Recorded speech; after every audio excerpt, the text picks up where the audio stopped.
एक क्वेश्चन इस पे और करेंगे। ये एग्जांपल हमने अपने से लिया है, यहाँ पे एनसीईआरटी में एग्जांपल एक ही दिया था इस क्वेश्चन पे आपको। करें use Euclid division algorithm to find the HCF of 24 and 10। छोटा नंबर है आपको, यहाँ समझना थोड़ा आसान होगा इस क्वेश्चन को। तो कह रहा है कि 24 और 10 का हमें एचसीएफ निकालना है by using Euclid division algorithm. तो सबसे पहले आप क्या करेंगे, यहाँ पे लॉन्ग डिवीजन मेथड के थ्रू इसका एचसीएफ निकालेंगे। तो अगर हम 10 को 24 को 10 से डिवाइड करें तो 10 2 20 आएगा 2 बार, और यहाँ पे आपका रिमाइंडर आएगा 4। अब अगर हम 4 को 4 से फर्दर डिवाइड 10 को करें कुछ इस तरह से, तो 4 2 8 होगा, और आपका यहाँ पे 2 आ जाएगा रिमाइंडर। अब 2 से फर्दर आप 4 को डिवाइड करेंगे यहाँ पे, तो 2 2 4, और इस स्टेप पे आपका रिमाइंडर आ जाएगा 0। अब अगर रिमाइंडर इस स्टेप पे आपका 0 आ गया, तो इसका मतलब ये जो लास्ट डिवाइडर था वही आपका एचसीएफ होगा। तो ये तो स्टेप हम क्लास 9 में पढ़ चुके हैं। अब इसी स्टेप को हमें यूक्लिड डिवीजन लेमा के स्टेटमेंट पे लिख को दिखाना है। यही आपका यूक्लिड डिवीजन एल्गोरिथम है। हालांकि बहुत ही आसान है। आप पहले नंबर को इस तरह से लॉन्ग डिवीजन से एचसीएफ निकाल लीजिए पहले, उसके बाद उसको लिख के दिखा दीजिए, तो आपका ये रफ कार्य हो गया। ये तो आप रफ में करेंगे इतना काम। आपको यहाँ अपने सोल्यूशन में लिखना क्या है, बेसिकली आपको यहाँ हम बताएंगे कि आपको लिखना है, लिखेंगे by using Euclid division algorithm. यानी आपको यूक्लिड डिवीजन एल्गोरिथम का हमने यूज किया, लिख दिया। Let A and B are positive integer. हमने मान लिया कि A और B पॉजिटिव इंटीजर है, सच दैट कुछ इस प्रकार है कि A is greater then B, कि A जो है बड़ा है B से, तो इसको लिख सकते हैं A इक्वल टू B क्यों प्लस R, और जहां पे R जो है ग्रेटर देन इक्वल टू 0 और लेस देन B होगा। यहाँ पे बेसिकली हमने रिमाइंडर की बात कही कि रिमाइंडर जो होगा 0 या 0 से बड़ा होगा और B से छोटा होगा। तो ये आपका यूक्लिड डिवीजन एल्गोरिथम हो गया। अब इसी स्टेटमेंट पे आपको लिख के वहां पे दिखाना है। यहाँ तो A के बराबर क्या है आपका 24 है, तो लिखेंगे यहाँ पे 24 इक्वल टू A की जगह पे क्या है, B की जगह पे 10 है, तो 10 इंटू, आपने यहां देखा कि 24 इक्वल टू 10 इंटू क्या लिखेंगे, क्वेश्चन क्या है 2, तो 2 प्लस रिमाइंडर आपका 4 है। अभी हमने देखा कि यहाँ पे रिमाइंडर 0 नहीं आया, इसका मतलब अगला स्टेप अगेन अप्लाई होगा। तो आप चाहे तो यहाँ लिखेंगे again by applying Euclid division algorithm, और ये प्रोसेस तब तक लिखे रहे जब तक कि आपका 0 रिमाइंडर ना हो जाए। तो अगले स्टेप में हम यहाँ पे डायरेक्ट आपका वैल्यू पुट कर रहे हैं, तो लिखेंगे 10, आपका डिविडेंड यहां बन गया 10 इक्वल टू डिवाइडर 4, रिमाइंडर 2 है, तो लिखेंगे 4 इंटू 2 प्लस आपका इस समय रिमाइंडर आया 2। तो यहां हमने देखा कि अभी भी हमारा रिमाइंडर 0 नहीं हुआ है, इसका मतलब अभी भी एक स्टेप यूक्लिड डिवीजन और अप्लाई होगा। तो फिर से हमने अप्लाई किया, तो लिखा हमने 4 इक्वल टू 4 क्या है, डिविडेंड बराबर 2 into 2 divider 2 question plus remainder आ गया 0। तो अब हम कह सकते हैं कि ये आपका लास्ट स्टेप होगा यूक्लिड डिवीजन एल्गोरिथम का। तो फिर से वही लिखेंगे, this is the last step of, this is the last step of Euclid division algorithm and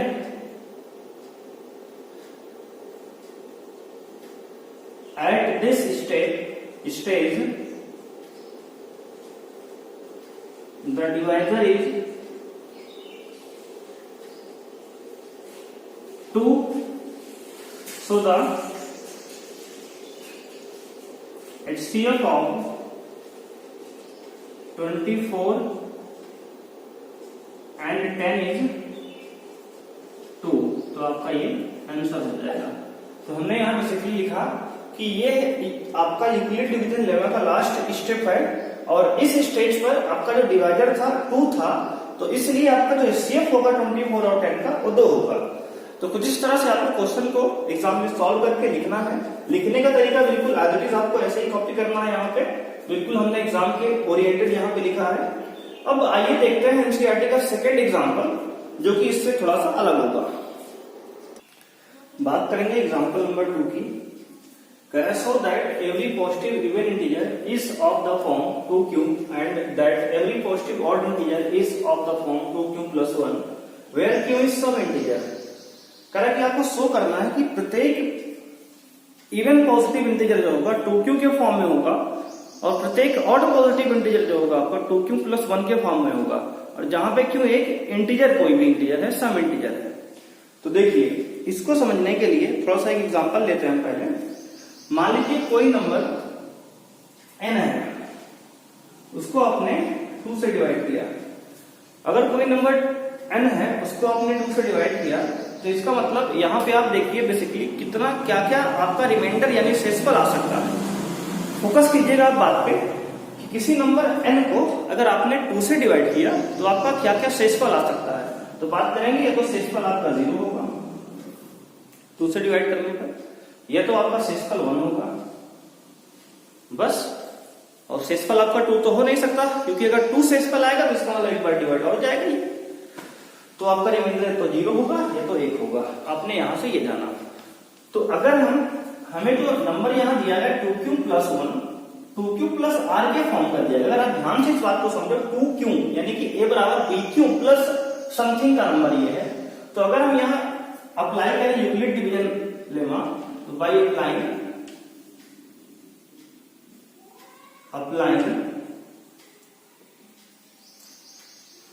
Euclid division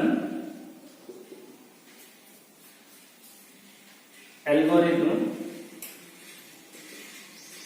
अगर यूक्लिड डिवीजन एल्गोरिथम यहां अप्लाई करें हम, तो क्या होता है, a equal to bq plus r where r is greater than equal to 0 and less than b। लेकिन यहां पे हमें b की वैल्यू क्या दिया है, गिवन हमें दिया है कि b की वैल्यू 2 है, तो पुट b इक्वल टू, अगर हम यहाँ 2 पुट कर रहे हैं तो आपका ये इक्वेशन a इक्वल टू बन जाएगा 2q प्लस r। तो अब r यहां से क्या क्या हो सकता है, तो अगर b की वैल्यू आपने 2 कट कर दिया, इसका मतलब आपका जो रिमाइंडर होगा r वो या तो 0 होगा या तो आपका 1 होगा। या तो आप इसको रिमाइंडर को 0 और 1 लिख लीजिए, या तो फिर आप इसी स्टेटमेंट लिखना चाहें इस तरह से तो लिख सकते हैं where r is greater than equal to 0 and less than 2, यानी 2 से छोटा होगा, यानी 0 होगा और 1 होगा। ये आपको बेसिकली कुछ इस तरह से लिखना होगा एग्जाम में। यानी हमने अभी तक ये बताया कि ये इन्होंने जो बताया है 2q और 2q प्लस 1, उसी स्टेटमेंट को हमने, इसमें b का मान उसने 2 दिया था तो इसलिए हमने भी 2 लिखा। हालांकि आप चाहे तो 4 भी लिख सकते हैं, प्रूव कर सकते हैं, लेकिन यहां पर उसने 4 नहीं कहा। आप 6 भी लिख सकते हैं, 8 भी लिख सकते हैं, कोई भी इवन इंटीजर b की जगह चिपका सकते हैं आप यहाँ पे, लेकिन आपको यहाँ जो दिया गया उसी फॉर्म में लिखना है। तो हमने इसलिए यहाँ b का मान 2 रख लिया। अब अगर हम रिमाइंडर यहाँ पुट करें तो केस 1 बनेगा यहाँ पे, case 1 when r equal to 0। Case पहला क्या बनेगा, जब r का मान रिमाइंडर का मान 1 होगा तो 1 रखेंगे तो a इक्वल टू आ जाएगा आपका 2q प्लस 0, सॉरी रिमाइंडर आप 0 रखे पहले केस में, तो a इक्वल टू क्या हो गया 2q हो गया। इसका मतलब ये है कि कोई भी इंटीजर जो है पॉजिटिव इंटीजर या तो 2q के फॉर्म में होगा, एक फॉर्म बन गई हमारी। अगर हम 2q को ध्यान से देखें तो यहां से 2 को अलग कर सकते हैं, ऐसे भी लिख सकते हैं 2 into q, यानी 2 का मल्टीपल हो गया। अगर कोई नंबर 2 का मल्टीपल है तो इसका मतलब ये हुआ कि वह नंबर 2 से डिवाइड होगा, इसका मतलब ये इवन नंबर है। तो कह सकते हैं यहां पे इट इज क्लियर,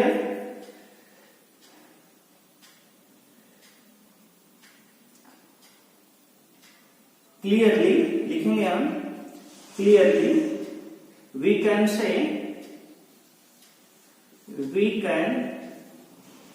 से 2q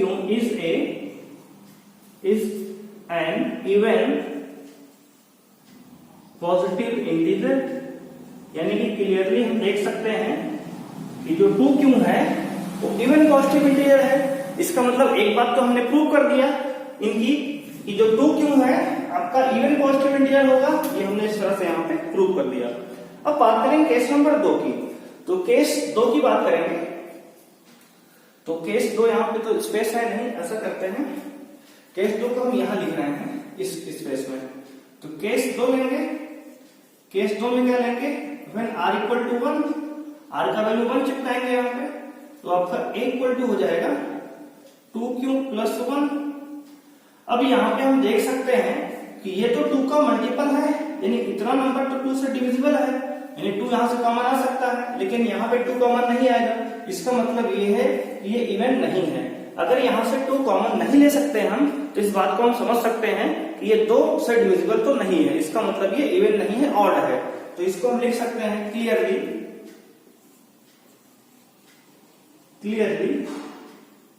वी कैन से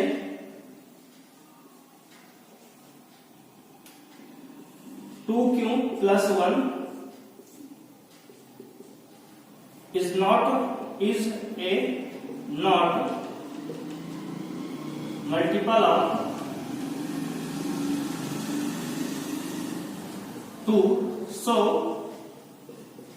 it is an odd positive integer. तो इस तरह से कुछ हमें स्टेटमेंट लिख के दिखाना होगा।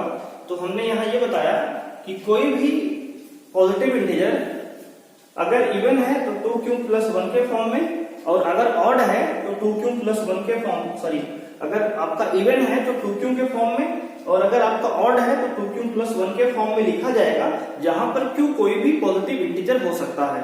तो यहां हमने बताया, आपने यूक्लिड डिवीजन एल्गोरिथम का यूज हमने किया, a equal to B Q plus R. यहाँ पे b का मान इसने 2 दे रखा था, इसलिए हमने यहाँ 2 ले लिया, b का मान तो हो गया a equal to 2q plus R. और अगर b की वैल्यू फिक्स हो गई 2, तो इसका मतलब रिमाइंडर भी आपका फिक्स हो गया। रिमाइंडर क्या होगा, 2 से कम होगा 1, इसका मतलब रिमाइंडर आपका 0 होगा, 1 होगा, 2 तो हो नहीं सकता। इसका मतलब केवल 2 केस यहाँ पे बनेंगे आपके। तो हमने कहा जब केस 1 में जब रिमाइंडर 0 होगा तो a बराबर आपका 2q होगा। तो 2q को हमने 2q को लिखा 2 into q, यानी ये 2 का मल्टीपल है, इसका मतलब ये 2 से डिवाइड हो सकता है। अगर कोई नंबर 2 से डिवाइड हो सकता है तो इसका मतलब वो पक्का है कि इवन होगा। तो हमने कहा clearly we can say 2q is a even positive integer, यानी कि 2q जो है आपका एक इवन पॉजिटिव इंटीजर यहाँ पे होगा। उसके बाद हमने कहा कि केस 2 में r का वैल्यू 1 रखेंगे। तो r का वैल्यू जो हमने 1 रखा वहां से, तो a बराबर 2q प्लस 1 आया। तो यहाँ पे हम कह सकते हैं, यहाँ पे देख सकते हैं हम कि जो 2q प्लस 1 है ये ऑड है, क्योंकि ये 2 का मल्टीपल नहीं है। तो हमने ये लिखा clearly we can say 2q plus 1 is a not multiple of 2, यानी 2 का मल्टीपल नहीं है, so it is an odd positive integer. तो इस तरह से क्वेश्चन को हमें यहाँ पे प्रूव करना होगा। तो आइए देखते हैं एग्जाम्पल नंबर 3। एग्जाम्पल नंबर 3 की बात करेंगे। यहाँ पे कह रहा है आपसे so that every positive odd integer is of the form 4q plus 1 और 4q plus 3 where q is some integer. तो आपसे कह रहा है कि कोई भी पॉजिटिव ऑड इंटीजर जो होगा वो हमेशा 4q प्लस 1 या फिर 4q प्लस 3 के फॉर्म का होगा। आपको ये शो करके दिखाना है।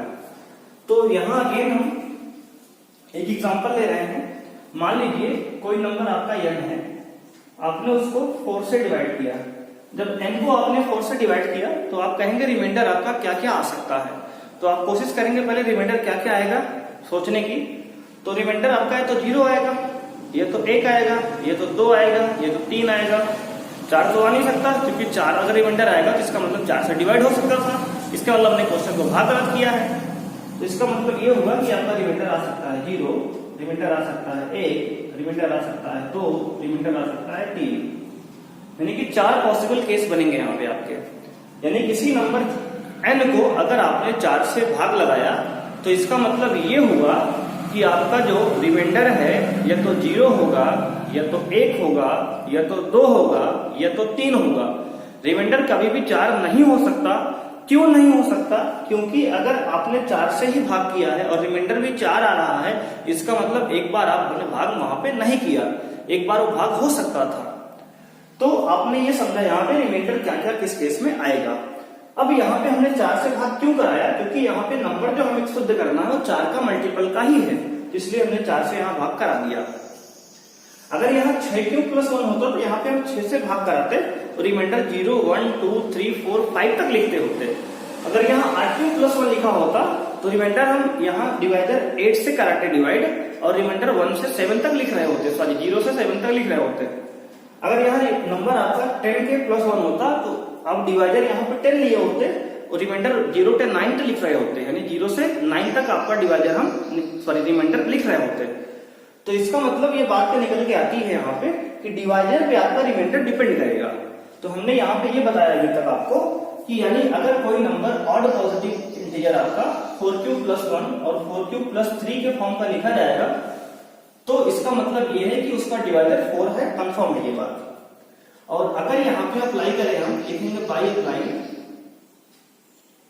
By applied Euclid division algorithm,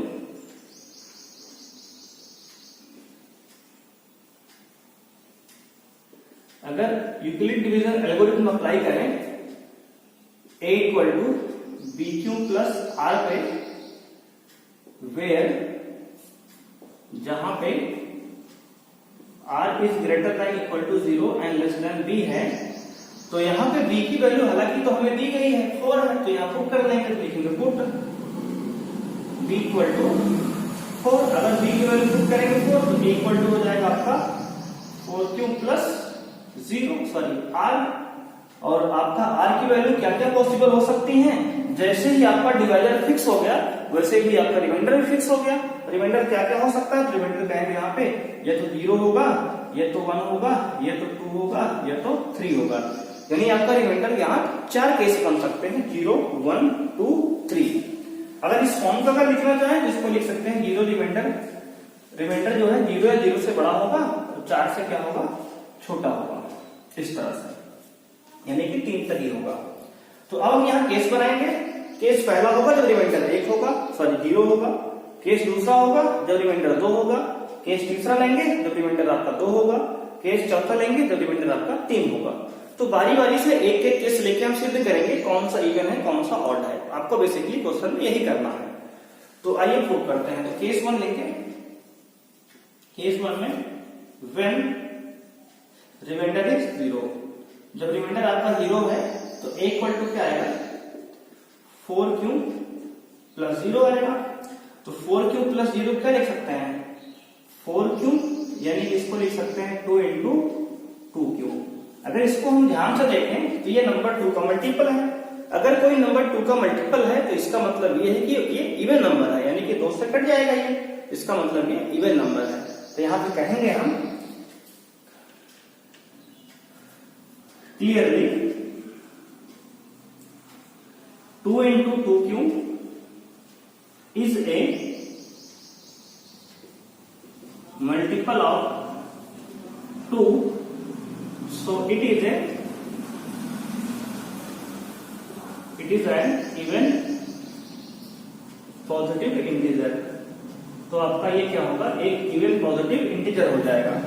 इस तरह से आप कुछ हम लैंग्वेज का यूज करेंगे। केस नंबर 2 की बात करेंगे। तो केस 2 में आपको r इक्वल टू 1 लेना है। तो when r equal to 1 put करेंगे, यहाँ पूरा स्टेटमेंट आप लिखेंगे when r equal to 2, case 2 में r इक्वल टू 1।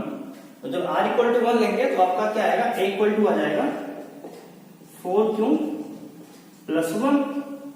तो अगर आप इस बात को यहां समझें, यहां तो 2 आप कॉमन निकाल सकते हैं, लेकिन क्या यहां 2 आप कॉमन निकाल सकते हैं? तो कहेंगे नहीं निकाल सकते। इसका मतलब ये हुआ कि ये जो नंबर है 4 क्यूब, ये 2 से मल्टीपल है, यानी 2 से डिवाइड हो जाएगा।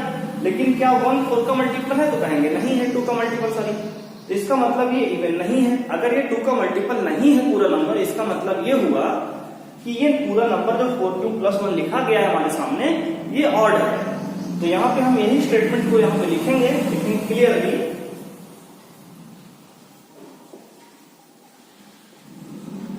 4q plus 1 is not a multiple of 2, so it is a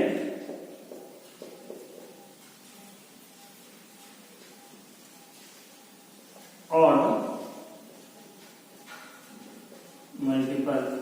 तो एक और मल्टीपल हमें मिल गया यहाँ पे 4q plus 1, जो कि हमें इसको प्रूव करना था। 4q plus 1 को ऑड इंटीजर, हमने यहाँ पे ऑड इंटीजर, सॉरी मल्टीपल लिख दिया हमने, ऑड इंटीजर, ऑड इंटीजर हमने यहाँ पे एक नंबर को ऑड प्रूव कर दिया। अब तीसरा केस लेंगे आप। तीसरे केस में अगेन इसको लिखेंगे, r को 2 लेंगे यहाँ पे।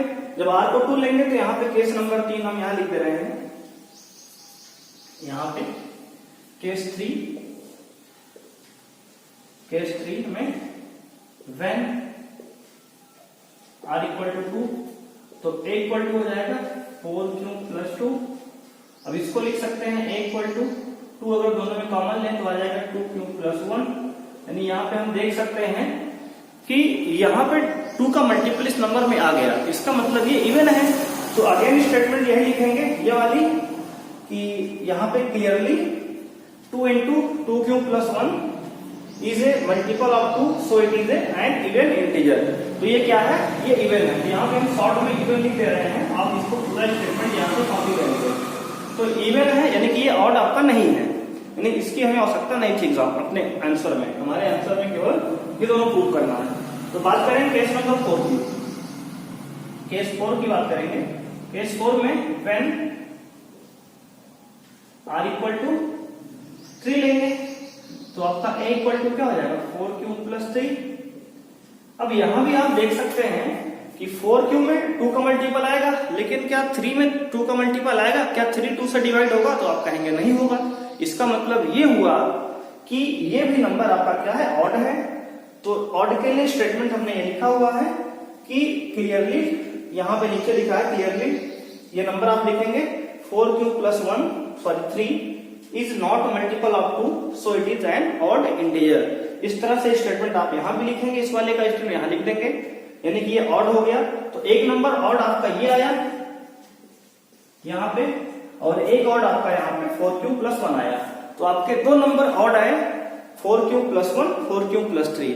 तो लास्ट में हम स्टेटमेंट क्या लिखेंगे, लिखेंगे so any positive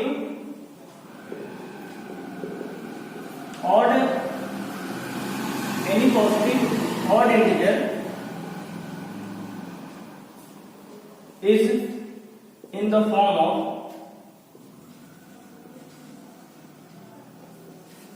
4q plus 1 और 4q plus 3। ये आपका लास्ट स्टेप होगा आंसर लिखने का।